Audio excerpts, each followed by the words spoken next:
أعوذ بالله من الشيطان الرجيم. بسم الله الرحمن الرحيم. اتل ما أوحي إليك من الكتاب وأقم الصلاة إن الصلاة تنهى عن الفحشاء والمنكر ولذكر الله أكبر والله يعلم ما تصنعون. ولا تجادلوا أهل الكتاب إلا بالتي هي أحسن إلا الذين ظلموا منهم وقولوا آمنا بالذي أنزل إلينا وأنزل إليكم وإلهنا وإلهكم واحد ونحن له مسلمون. وكذلك أنزلنا إليك الكتاب فالذين آتيناهم الكتاب يؤمنون به ومن هؤلاء من يؤمن به وما جحد بآياتنا إلا الكافرون. وما كنت تتلو من قبله من كتاب ولا تخطه بيمينك إذا لارتاب المبطلون. بل هو آيات بينات في صدور الذين أوتوا العلم وما جحد بآياتنا إلا الظالمون. وقالوا لولا أنزل علي آيات من ربي قل إنما الآيات عند الله وإنما أنا نذير مبين. أولم يكفهم أنا أنزلنا عليك الكتاب يتلى عليهم إن في ذلك لرحمة وذكرى لقوم يؤمنون. قل كفى بالله بيني وبينكم شهيدا يعلم ما في السماوات والأرض والذين آمنوا بالباطل وكفروا بالله أولئك هم الخاسرون. وكفروا بالله أولئك هم الخاسرون.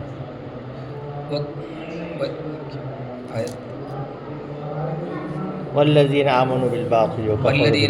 بالباطل وكفروا بالله أولئك هم الخاسرون. ويستعجلونك بالعذاب ولولا أجل مسمى لجاءهم العذاب وليأتينهم بغتة وهم لا يشعرون. يستعجلونك بالعذاب وإن جهنم لمحيطة بالكافرين. يوم يغشاهم العذاب من فوقهم ومن تحت أرجلهم ويقول ذوقوا ما كنتم تعملون. يا عبادي الذين آمنوا إن أرضي واسعة فإياي فاعبدون. كل نفس ذائقة الموت ثم إلينا ترجعون. والذين آمنوا وعملوا الصالحات لنبوئنهم من الجنة غرفا تجري من تحتها الأنهار خالدين فيها نعم أجر العاملين الذين صبروا على ربهم يتوكلون. وكأي من دابة لا تحمل رزقها الله يرزقها وإياكم وهو السميع العليم. ولئن سألتم من خلق السماوات والأرض ليقولن الله فأنى يؤفكون. الله يبسط الرزق لمن يشاء من عباده ويقدر له إن الله بكل شيء عليم. ولئن سألتم من نزل من السماء ماء فأحيا بالأرض من بعد موتها ليقولن الله قل الحمد لله بل أكثرهم لا يعقلون. فما هذه الحياة الدنيا إلا لهو ولعب وإن الدار الآخرة لهي الحيوان لو كانوا يعلمون. فإذا ركبوا في الفلك دعوا الله مخلصين له الدين فلما نجاهم إلى البر إذا هم يشركون. ليكفروا بما آتيناهم وليتمتعوا فسوف يعلمون. أولم يروا أنا جعلنا حرما آمنا ويتخطف الناس من حولهم أفبالباطل يؤمنون بنعمة الله يكفرون. ومن أظلم ممن افترى على الله كذبا أو كذب بالحق لما جاء أليس في جهنم مثوى للكافرين. والذين جاهدوا فينا لنهدينهم سبلنا وإن الله لمع المحسنين. بسم الله الرحمن الرحيم. ألف لام ميم غلبت الروم في أدنى الأرض وهم من بعد غلبهم سيغلبون في بضع سنين لله الأمر من قبل ومن بعد ويومئذ يفرح المؤمنون بنصر الله ينصر من يشاء وهو العزيز الرحيم. وعد الله لا يخلف الله وعده ولكن أكثر الناس لا يعلمون ظاهرا من الحياة الدنيا وهم عن الآخرة هم غافلون. أولم يتفكروا في أنفسهم ما خلق الله السماوات والأرض وما بينهما إلا بالحق وأجل مسمى وإن كثيرا من الناس بلقاء ربهم لكافرون. أولم يسيروا في الأرض فينظروا كيف كان عاقبة الذين من قبلهم كانوا أشد منهم قوة وأثاروا الأرض وأعمروها أكثر مما أعمروها وجاءتهم رسلهم بالبينات فما كان الله ليظلمهم ولكن كانوا أنفسهم يظلمون. ثم كان عاقبة الذين ساءوا السوء أن كذبوا بآيات الله وكانوا بها يستهزئون. الله يبدأ الخلق ثم يعيد ثم إليه ترجعون. ويوم تقوم الساعة يبلس المجرمون ولم يكن لهم من شركائهم شفعاء وكانوا بشركائهم كافرين ويوم تقوم الساعة يومئذ يتفرقون فأما الذين آمنوا وعملوا الصالحات فهم في روضة يحبرون وأما الذين كفروا وكذبوا بآياتنا ولقاء الآخرة فأولئك في العذاب محضرون فسبحان الله حين تمسون وحين تصبحون وله الحمد في السماوات والأرض وعشيا وحين تظهرون يخرج الحي من الميت ويخرج الميت من الحي ويحيي الأرض بعد موتها وكذلك تخرجون ومن آياته أن خلقكم من تراب ثم إذا أنتم بشر تنتشرون ومن آياته أن خلق لكم من أنفسكم أزواجا لتسكنوا إليها وجعل بينكم مودة ورحمة إن في ذلك لآيات لقوم يتفكرون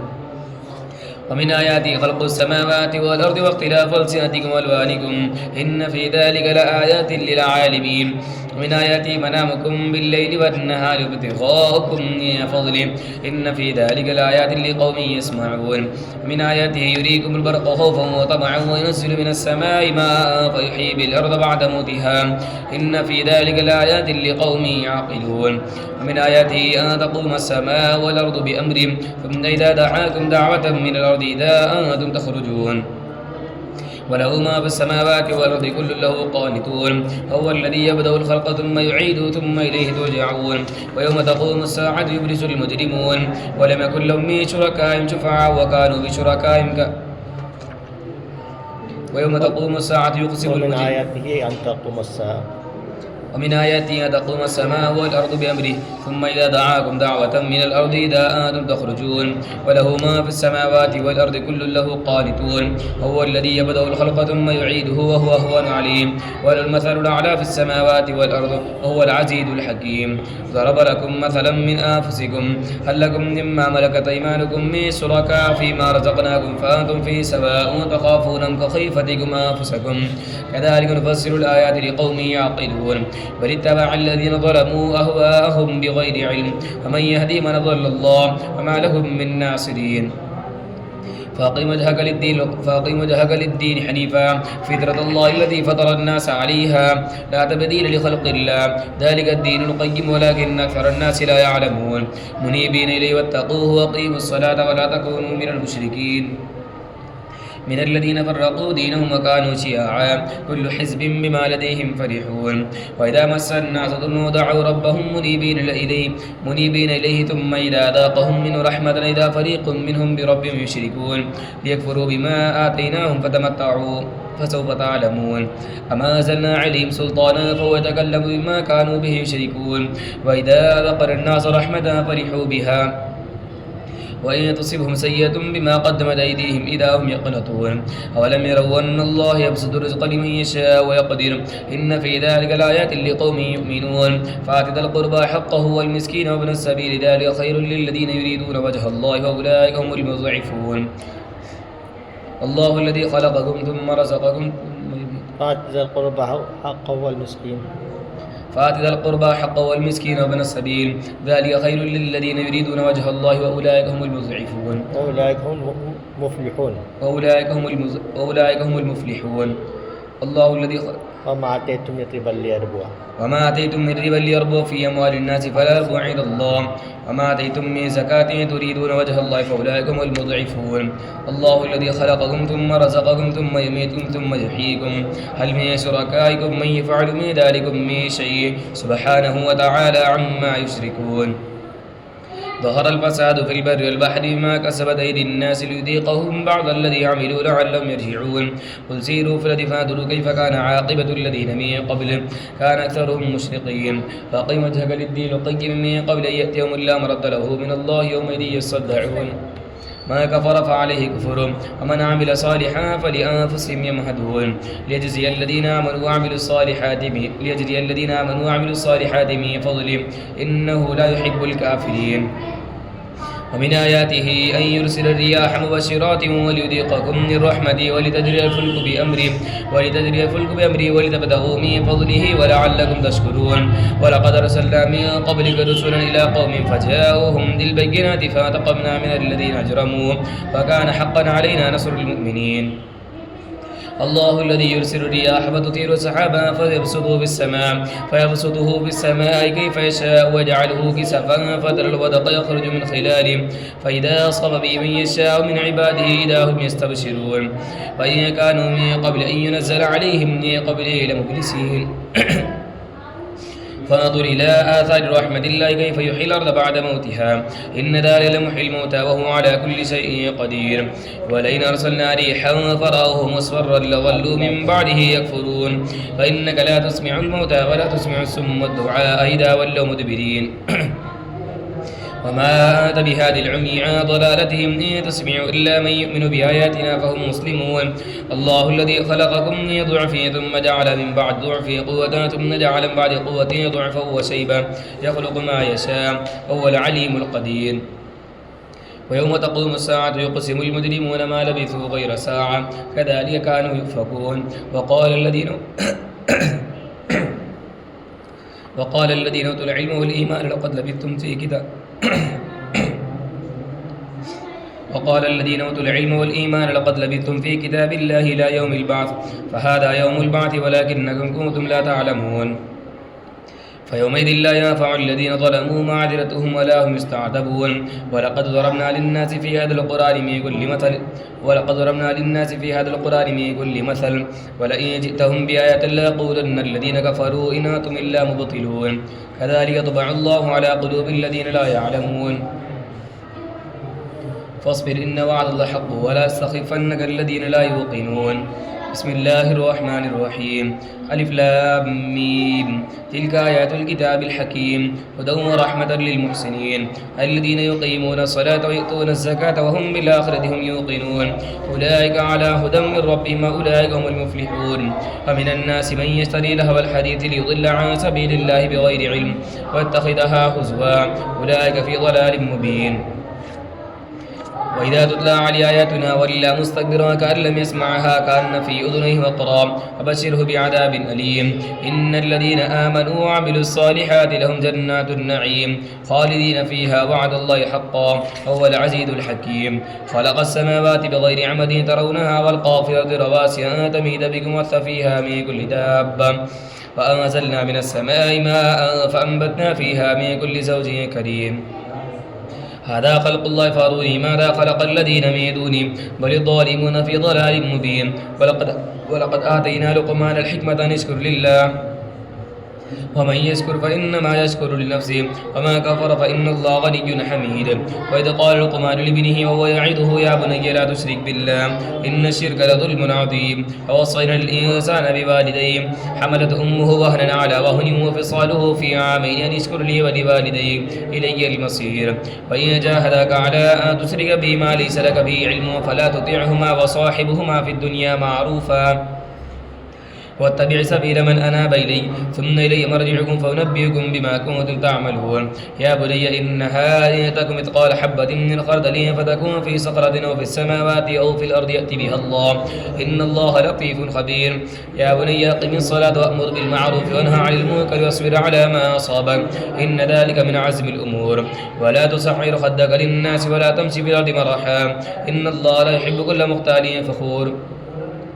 واقصد في مشيك واغضض من صوتك إن أنكر الأصوات لصوت الحمير ألم تروا أن الله سخر لكم ما في السماوات وما في الأرض وأسبغ عليكم نعمه ظاهرة وباطنة ومن الناس من يجادل في الله بغير علم ولا هدى ولا كتاب منير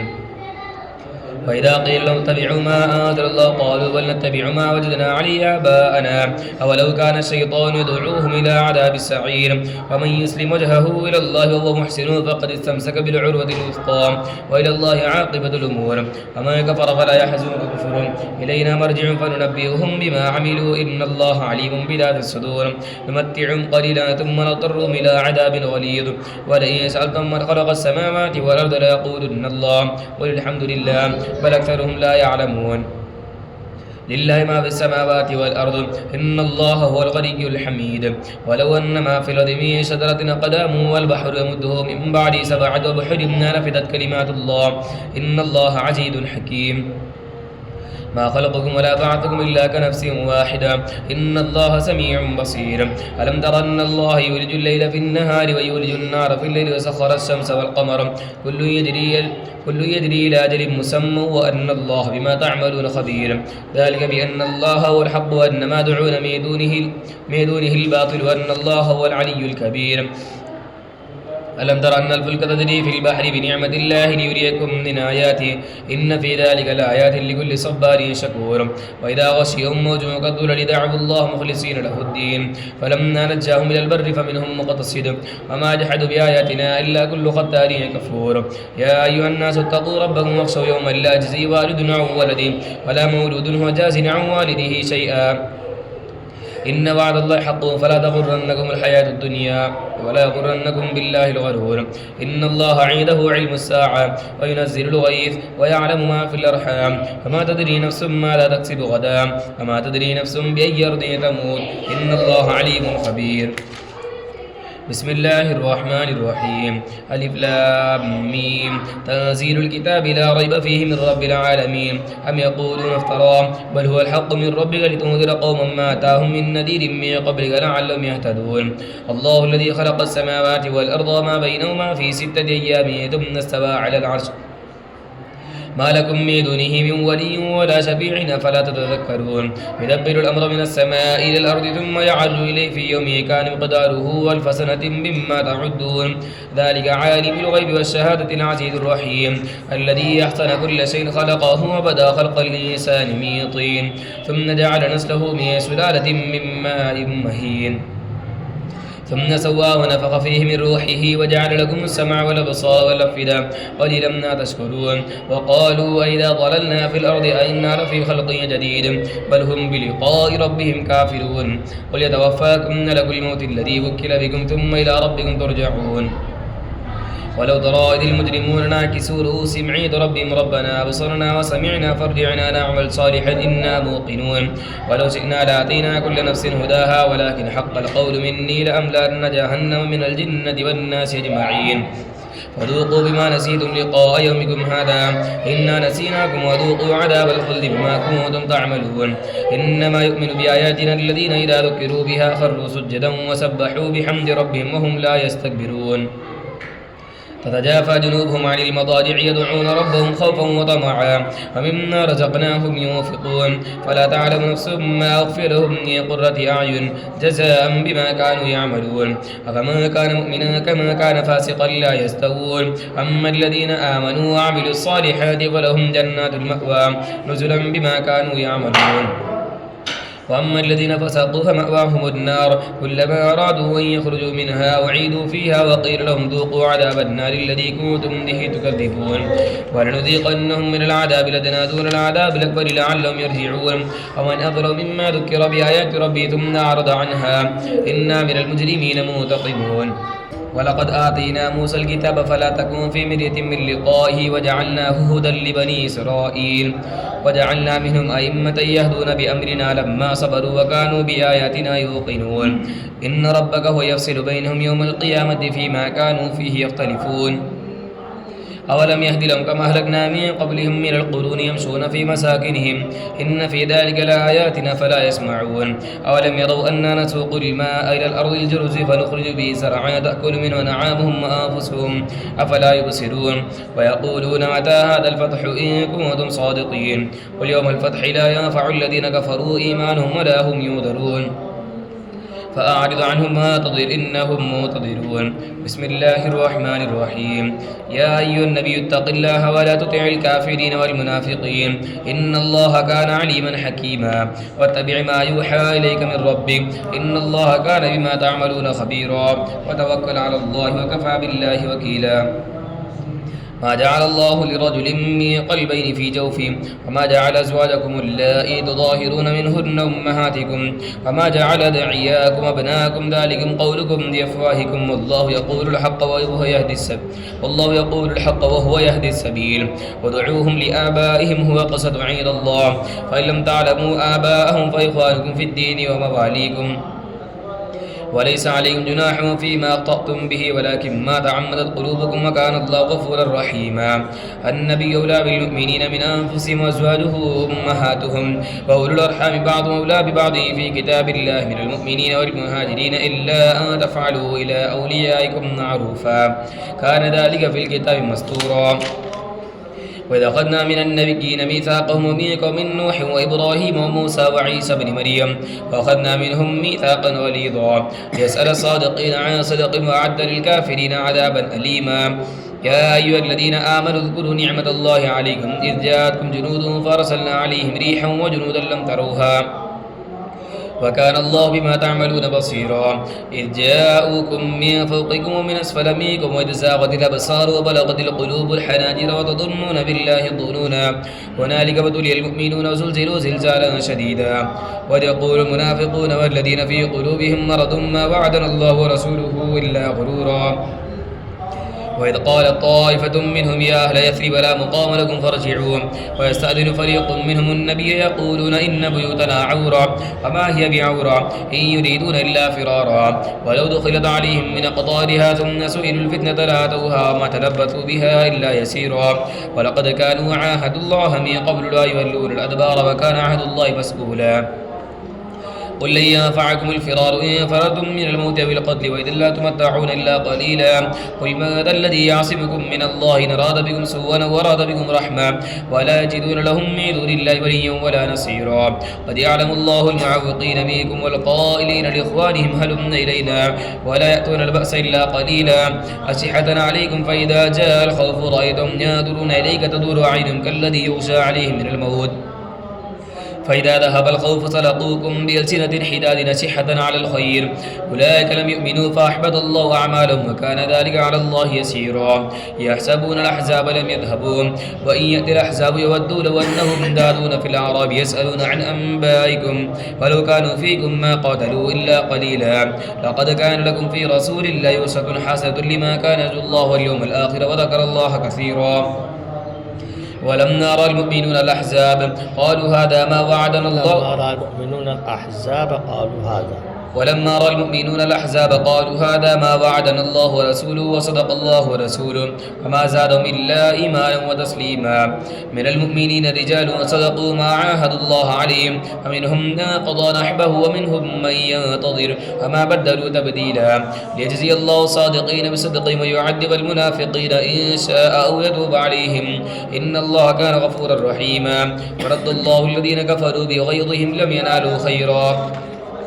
وكفى الله المؤمنين القتال وكان الله قويا عزيزا. وأنزل الذين ظاهروهم من أهل الكتاب من صياصيهم وقذف في قلوبهم الرعب فريقا تقتلون وتأسرون فريقا وأورثكم أرضهم وديارهم وأموالهم أرضا لم تطئوها وكان الله على كل شيء قديرا. يا أيها النبي قل لأزواجك إن كنتن تردن الحياة الدنيا وزينتها فتعالين أمتعكن وسرحكن سراحا جميلا.